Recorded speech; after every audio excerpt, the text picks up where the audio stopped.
kemunculan Trump itu diuntungkan dengan adanya supremasi politik ya. Di-create untuk kepentingan politik ekonomi sebetulnya. Indonesia itu memiliki budaya yang tenggang rasa ya, gotong royong. Kita sudah terbiasa dengan multikultural itu ya. Artinya apa? Bangsa Indonesia ini sebetulnya punya karakteristik yang menerima keberagaman ya. Selamat datang di channel YouTube PRFM, dan hari ini kita akan bahas sesuatu yang memang sedang menjadi sorotan dunia. Apa yang terjadi di Amerika Serikat, isu rasial yang memang menyeruak di sana dan menyebabkan konflik. Isu ini tampaknya memang cukup berkepanjangan dan tidak hanya di sana, tapi juga di berbagai belahan dunia. Saya ingin tahu dari sudut pandang seorang sosiolog Unpad, Pak Ari Ganjar, tentang isu ini seperti apa? Apakah memang ini juga selalu melekat pada kehidupan dan perilaku kita sebagai manusia? Apa yang terjadi? Kita akan berbincang soal ini ya. Share dan like kalau Anda suka video ini, dan jangan lupa subscribe channel YouTube PRFM. Pak Ari, kita tahu apa yang terjadi di Amerika Serikat, tapi di berbagai belahan dunia kayaknya isu rasial itu di mana-mana terjadi. Saya ingin tahu dulu, apakah memang pada dasarnya manusia itu begitu, Pak Ari, terhadap satu golongan atau terhadap satu kelompok? Ya, rasisme itu sebetulnya tidak terlepas dari kepentingan politik. Kalau dilihat dari sejarahnya ya, bagaimana satu masyarakat ataupun satu bangsa dia menjajah bangsa lain, kemudian negara ataupun bangsa jajahannya itu dijadikan budak ya. Dan ini berkembang sangat dinamis ya dalam perjalanan sejarah manusia itu. Bangsa-bangsa yang seperti bangsa Yahudi itu juga pernah mengalami perbudakan, dan rata-rata mereka yang mengalami hal semacam itu juga mengalami perlakuan rasis ya, seperti di zamannya Nazi Jerman ya. Lalu juga apa yang dialami oleh kaum kulit hitam di Amerika sekarang juga tidak terlepas dari kepentingan koloni Inggris, Eropa pada waktu menemukan benua Amerika yang membangun koloni di sana.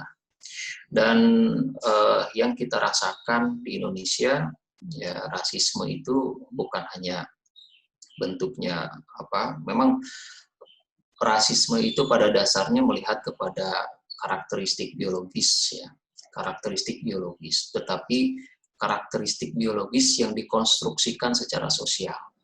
Ya, karena secara biologis manusia itu tidak ada perbedaannya ya, dari DNA, dari tulang segala macam secara biologis lah ya, itu tidak ada perbedaannya. Apakah itu kulit hitam ya, kulit kuning, sawo matang, itu sama saja ya. Hanya ras itu kemudian dipersepsikan itu oleh kepentingan kelompok-kelompok tertentu ya. Jadi misalnya bangsa Eropa ya, zaman dulu yang datang misalnya ke Indonesia ya, kemudian dia berupaya untuk membuat suatu koloni menjajah, kemudian membawa bangsa-bangsa lain ya datang ke sini untuk menciptakan satu rekayasa sosial atau social engineering ya. Pertama untuk kepentingan meningkatkan produksi ekonomi ya, seperti misalnya dari Arab, dari Cina ya, dari India ya, memang itu dibuka saluran-saluran ataupun bahkan ada yang dibawa ya, ada yang dibawa oleh penjajah Belanda ya untuk mereka untuk bekerja di sektor ekonomi. Lalu kemudian seperti yang saya katakan, social engineering itu secara sosial juga untuk menjadi lapisan yang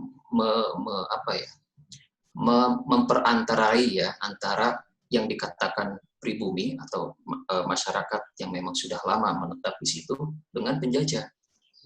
Ya, jadi pribumi itu dikondisikan supaya pada waktu itu ya supaya mereka tetap inferior, ya tidak memiliki rasa memiliki terhadap properti dan sumber kekayaan alam. Lalu tetapi ya bangsa penjajah tetap perlu adanya kelas untuk mendrive ekonomi. Yeah. Jadi dari pendatang itu dibuat di sedemikian rupa. Jadi itu disitulah sebetulnya betul ya di-create untuk kepentingan politik ekonomi sebetulnya. Jadi seperti ya penelitiannya Furnivall itu tahun 1900-an ya. Jadi dia melihat bahwa sebelum adanya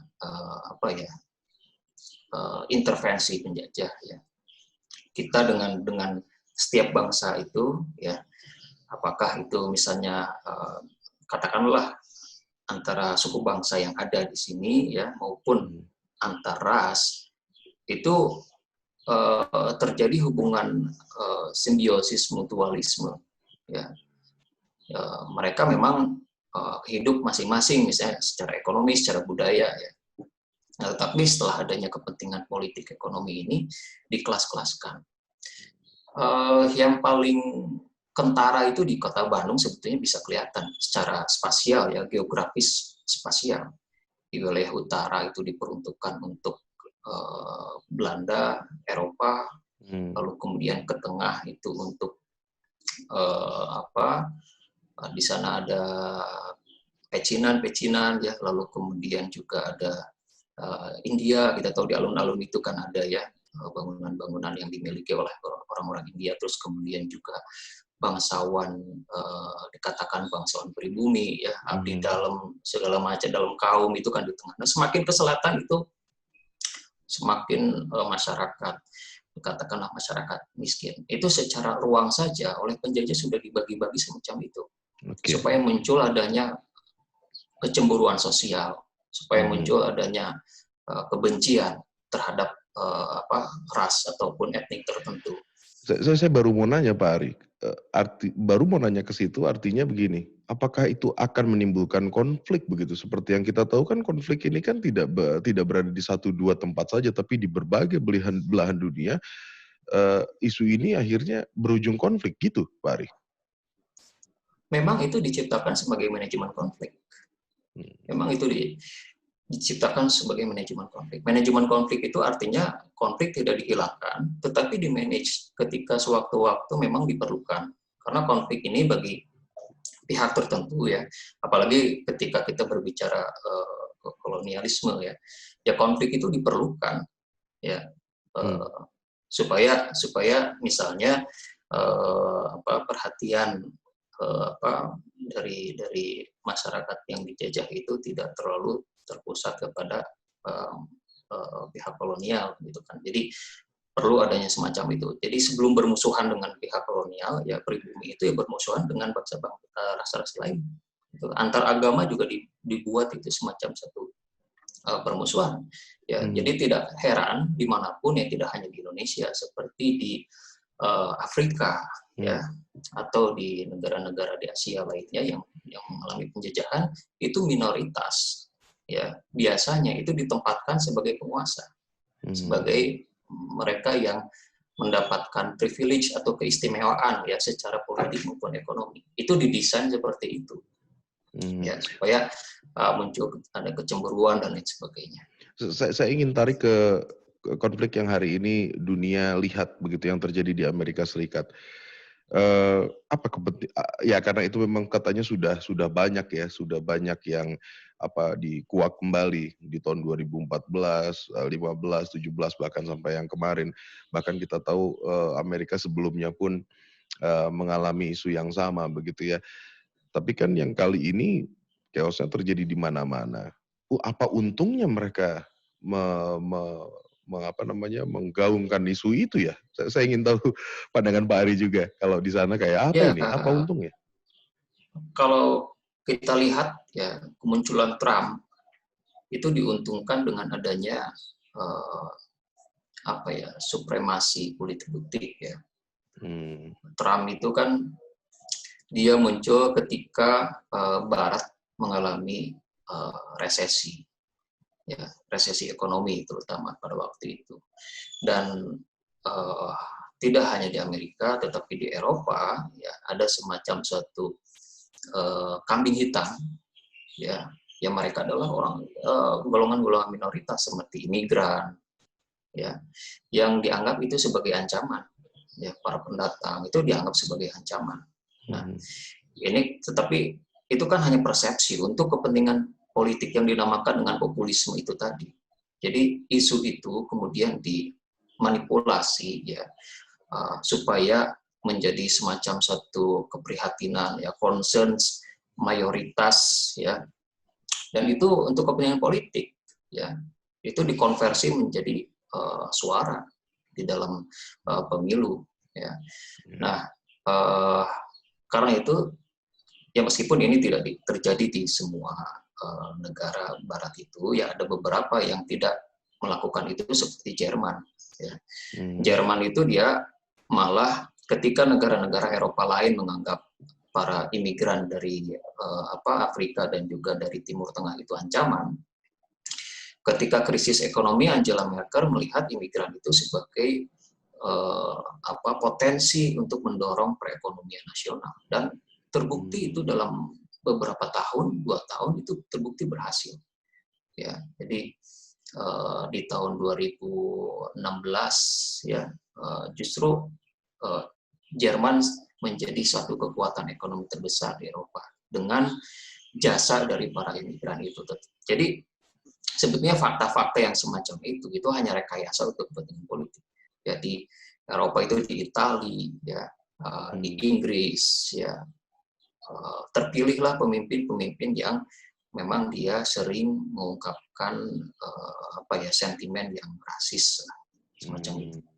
Ya, makin ke sini kita jadi makin diajak untuk punya pengetahuan, punya edukasi yang lebih dari biasanya begitu ya, para netizen dan Pak Ari juga, bahwa hari ini ada yang sedang mencoba mungkin mengacak-acak tanda kutip kebiasaan kita.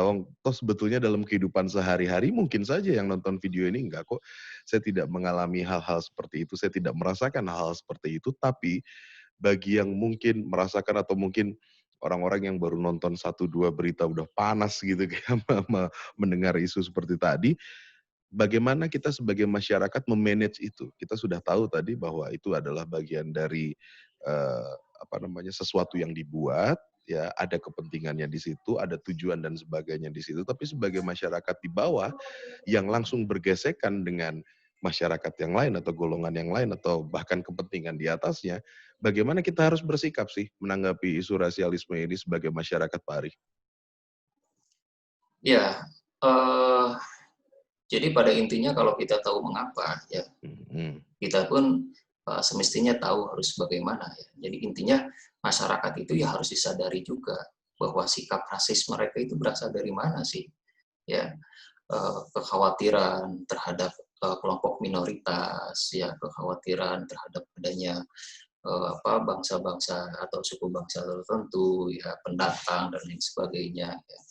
Dan ini memang memerlukan adanya kebijakan politik ya, kebijakan politik dan komitmen yang kuat juga di kalangan para politisi kita untuk tidak menjadikan isu-isu SARA ya sebagai komoditas politik. Meskipun ya sampai hari ini kita lihat masih ada kecenderungan kuat seperti itu di Indonesia, dan ini berdampak terhadap gesekan yang ada di masyarakat itu ya.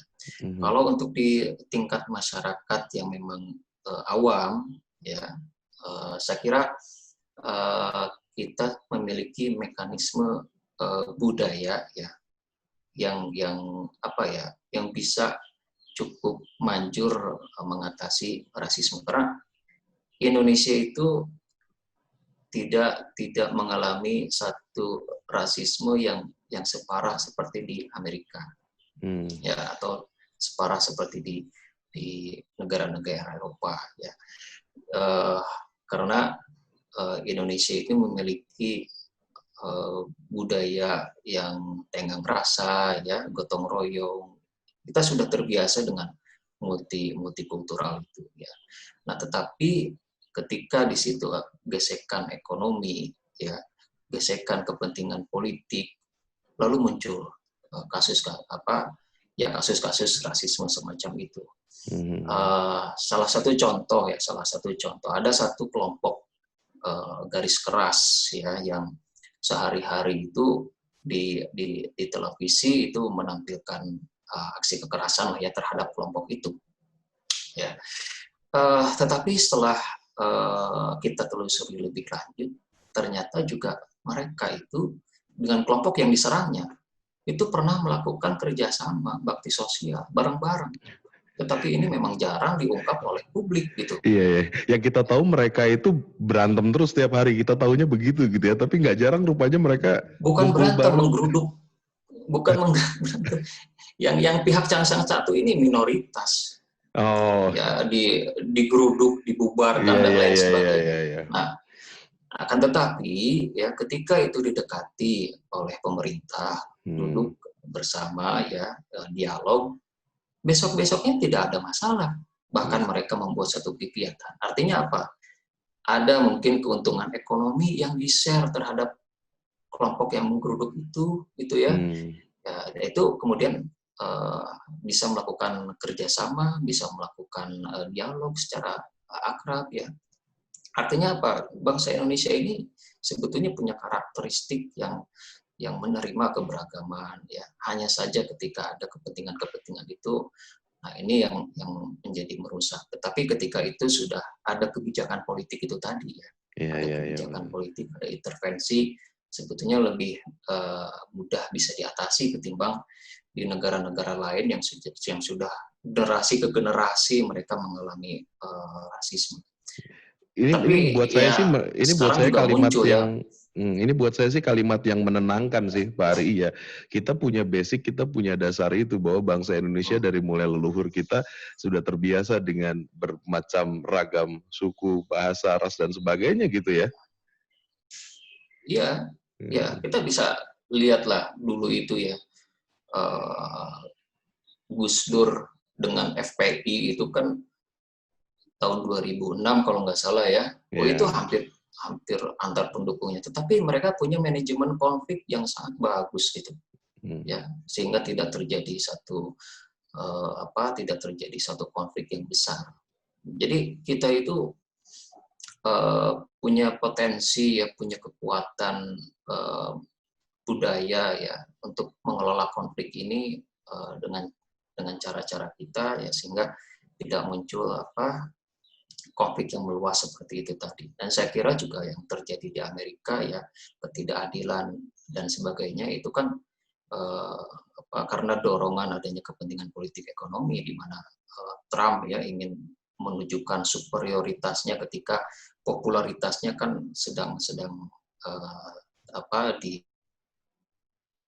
ya, akibat COVID-19 dan juga dengan ekonomi dan lain sebagainya. Oke. Terakhir nih, Pak Ari, apakah yang terjadi di satu negara, satu lokasi, satu tempat gitu ya, itu akan berpengaruh terhadap masyarakat di tempat yang lain? Sederhananya, apakah yang terjadi di Amerika hari ini juga akan memengaruhi apa yang terjadi di beberapa negara lain yang mungkin termasuk juga Indonesia, Pak Ari? Ya, saya kira dengan media internet, ya, kita sudah lihat kok di Indonesia juga ada dampaknya. Ya, salah satunya adalah para aktivis Papua, ya, yang menyuarakan, ya, bahwa di Indonesia pun ada kasus rasisme, ya kan, dan ini seperti kalau di Amerika sana, di Meksiko, ya, di Amerika Latin, mereka ikut-ikutan demonstrasi, ya, di Eropa juga sama. Nah, tetapi ketika diterjemahkan di Di Indonesia ya tentu saja dengan konteks yang berbeda, dengan adanya muatan-muatan politik yang berbeda. Tetapi mudah-mudahan ya kasus di sana itu menjadi cerminan buat kita supaya kita tidak boleh mengalami apa yang terjadi seperti di Amerika.